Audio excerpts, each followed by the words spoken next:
Let's start this stream. Start the stream. The stream dream. Stream dreaming. Dream streaming. Hope you're doing well where you're at. Chris Courtney here, new Pragmatic. Just getting the morning live stream up. Got a few student projects to take a look at.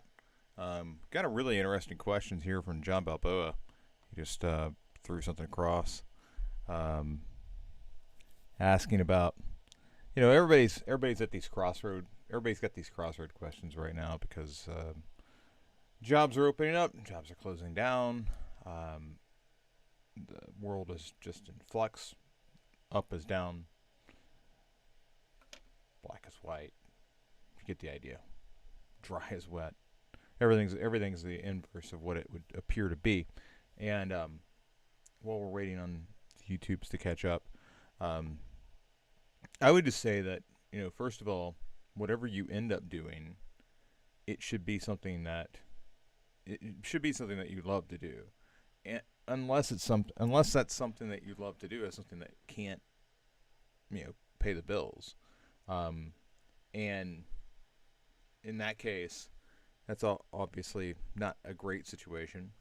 But I would say whatever it is that you do, it's probably something that can pay the bills if you're really good at it, which means you're probably going to have to invest a serious amount of time in leveling up. Like if it's something that you enjoy to do, but you're not really what I would consider to be upper echelon. I don't think you have to be elite, but you have to be upper echelon to basically guarantee yourself a job.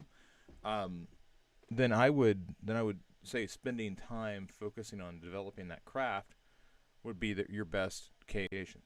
So, UX happened after I was in school, so it's something that I bolted on later as I went, but I respect it for what it allows me to do. It allows me to design with confidence. You have to love that to want to do that, to want to make that your thing. Visual design, I think, has a much higher threshold because it's something like you can get into the dribbleification of design, and you can go look at a lot of really beautiful designs. They could all be broken. I don't know. I don't necessarily know how they work. I see a lot of screen grabs. It's like, ooh, look at this interaction. And my question is, okay, but how does it work? And not so much what's it look like. What's it look like is something that comes after how it works. Does it work? Is it functional? Like that's always the first cut, and that's why I like shipping code. So, the answer to that question is always the same for me. You should have a different answer than me because you're a different person than me, right? My goal is always to help support you in getting where you're trying to go, and that does not, part of that is allowing ourselves to have different answers, okay? Because if I gave every student the same answer that is appropriate for me, they wouldn't necessarily find themselves in the best spot, right? And I think I've discovered that over time is like you got to let people have their own answers to a question like that. But for me, I think UX is the important piece. Visual design is what people respect. So if you don't have visual design in your game, the climb to be a designer is going to be harder. All right. It's very difficult to get people to properly respect UX, but I digress. I want to check over here on the YouTubes, make sure that it is rolling. It looks like we've got CouchBot has fired, and yes, we are locked and loaded. So let's get this out of the station. Greetings, one and all. Chris Courtney here, new Pragmatic. It's time for the feedback loop. A little compressed this morning. We've got Heather. We've got I've got to get my notes back up here. Heather, Eve, and Ruby are all in here. So I'm going to go ahead and share my screen and get this underway.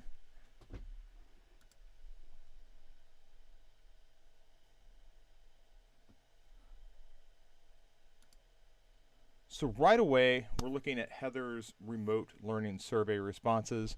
And Heather, I notice here you've got like 21 responses.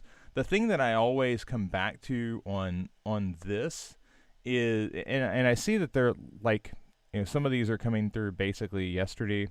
The thing that I come through on this is your responses, that you're always trying to get a threshold of people that you can talk with for your interviews. All right, I feel comfortable when I have somewhere between 10 and 15 people that I can reach out to for those user interviews. I also want to look at, okay, how many, in this particular case, on this project, you've got students, teachers, and parents.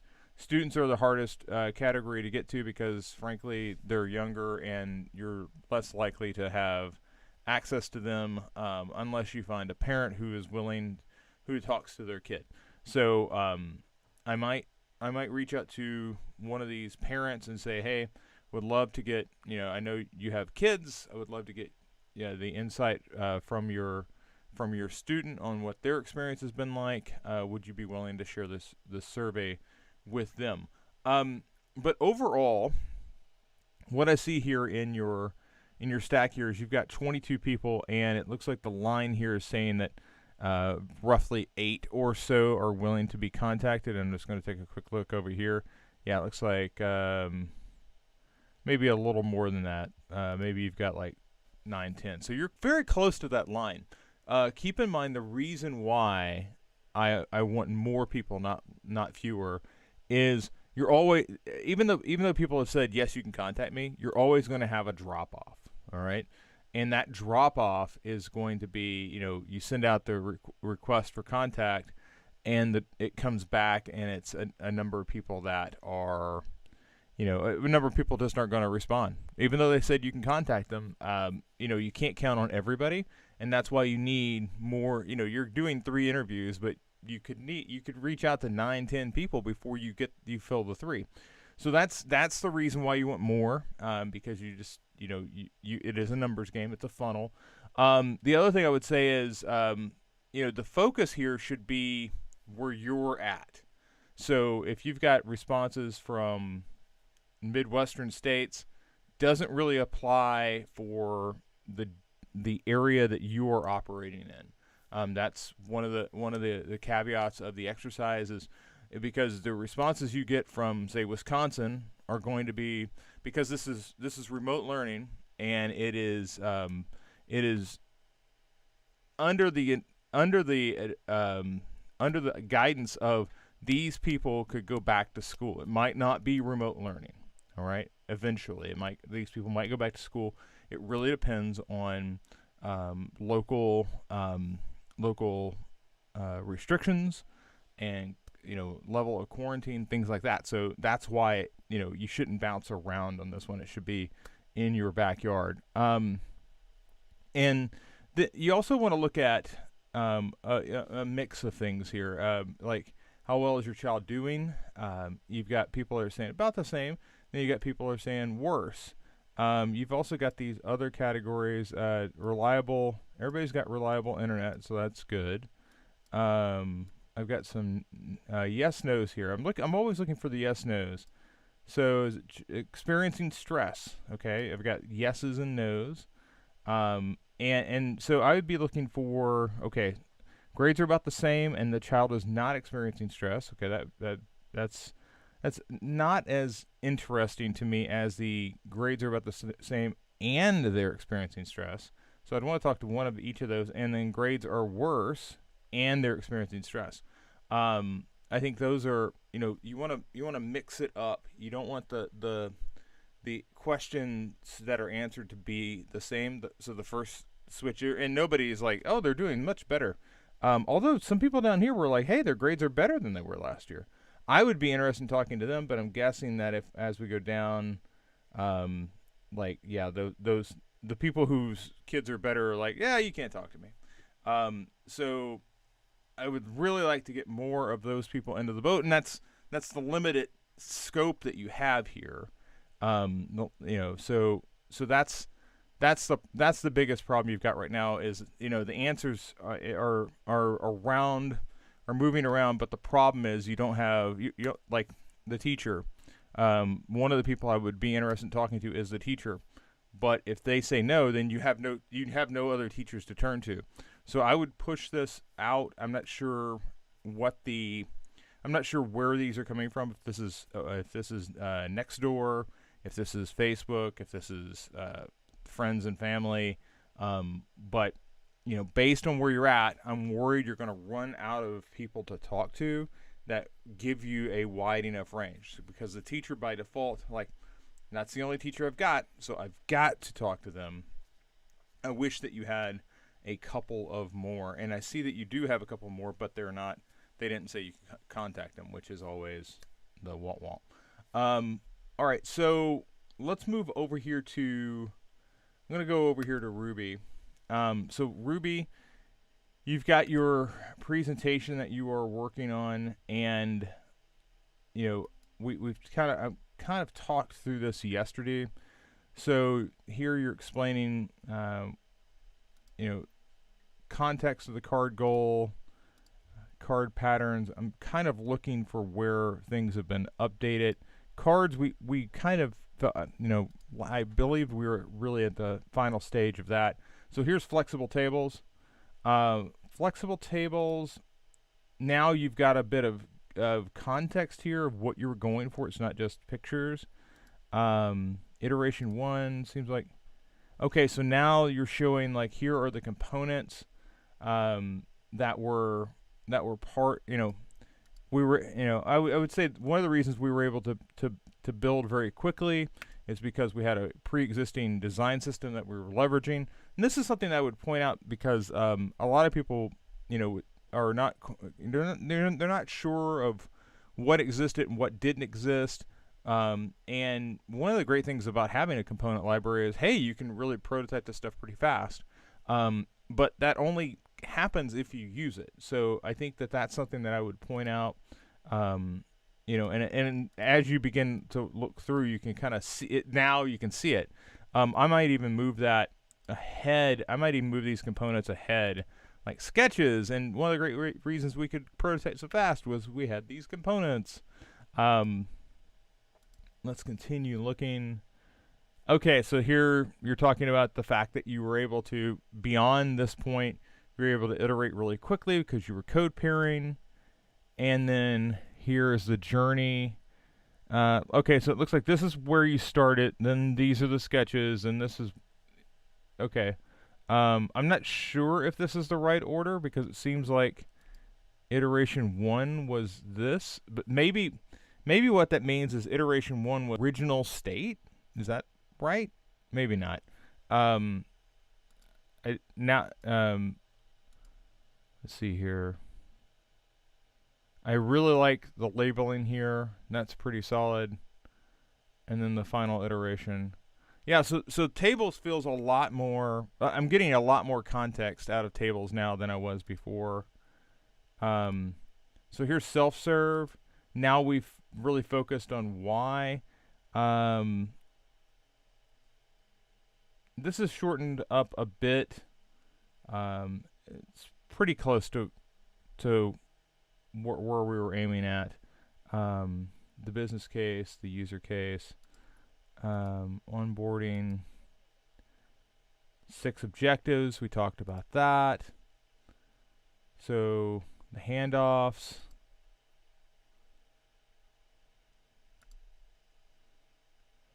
Original plan. So here's branding, original plan.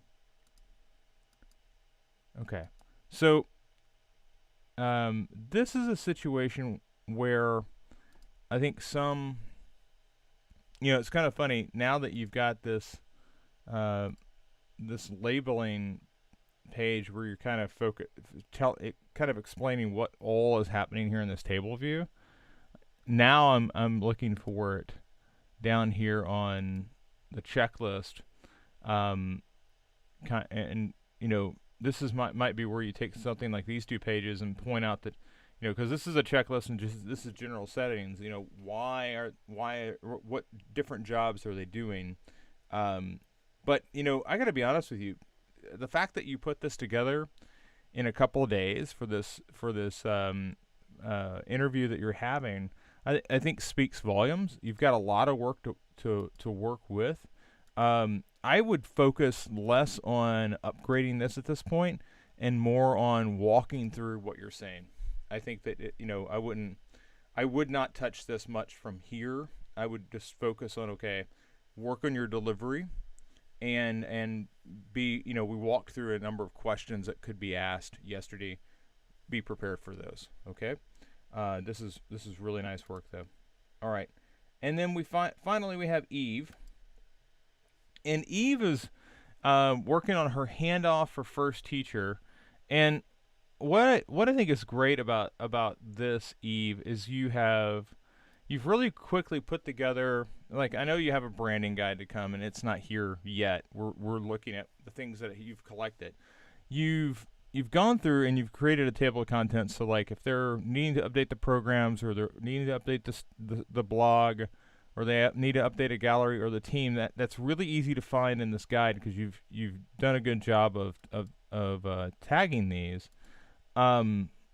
You've also done a good job of linking to original documentation, and we talked about this during our call, that instead of you writing this long, verbose, technical doc, just point them to where that information is, because for those watching along, Eve's built this site in Squarespace that's being handed off to a client. The client wanted it in Squarespace, so don't blame Eve for picking Squarespace or anything like that.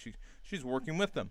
But there's a number of things, like you have to prepare your client to work when you are not there. Otherwise, they're going to be constantly knocking on your door. And handoff is one of the biggest things that you have to do as a designer.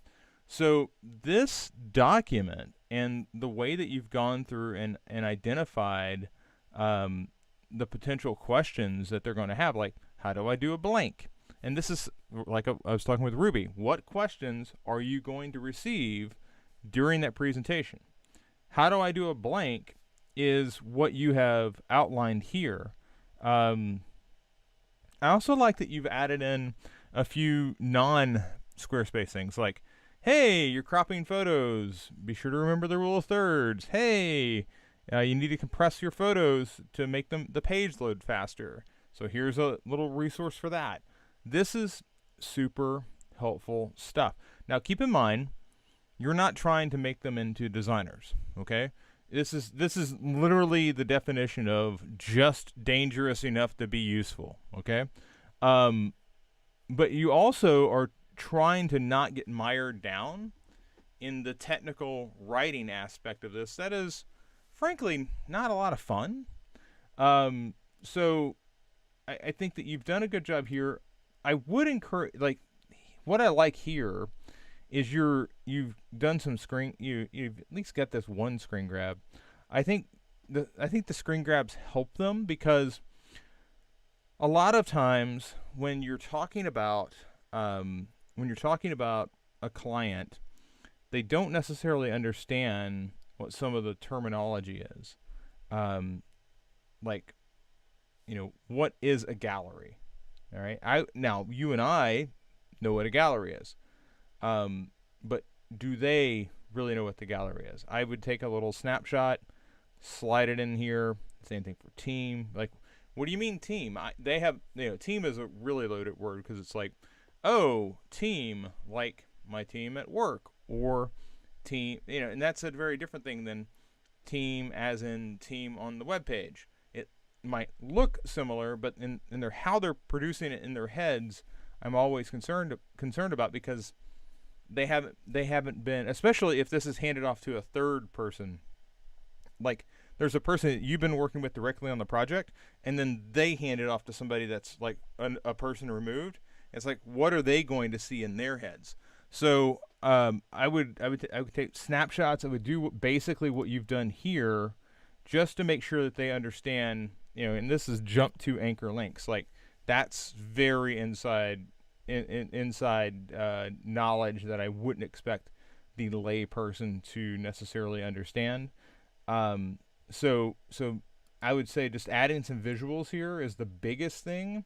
Just so that you're making sure that they understand, like, what does this refer to? What are these areas that you're talking about? Just like you did here on, jump to anchor links. But aside from that, I think I would focus on the branding, just so and give them when you're putting that branding together, like this is a sense of what your blog typography should look like. Like do a simple pairing that says this is what the blog looks like, this is what the team member item looks like.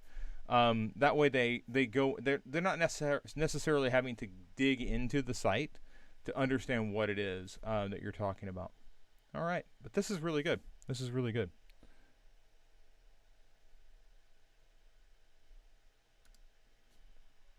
Okay, ladies and gentlemen, that's going to do it for today's edition of the Feedback Loop. Thanks so much to Heather, Eve, and Ruby for submitting work today.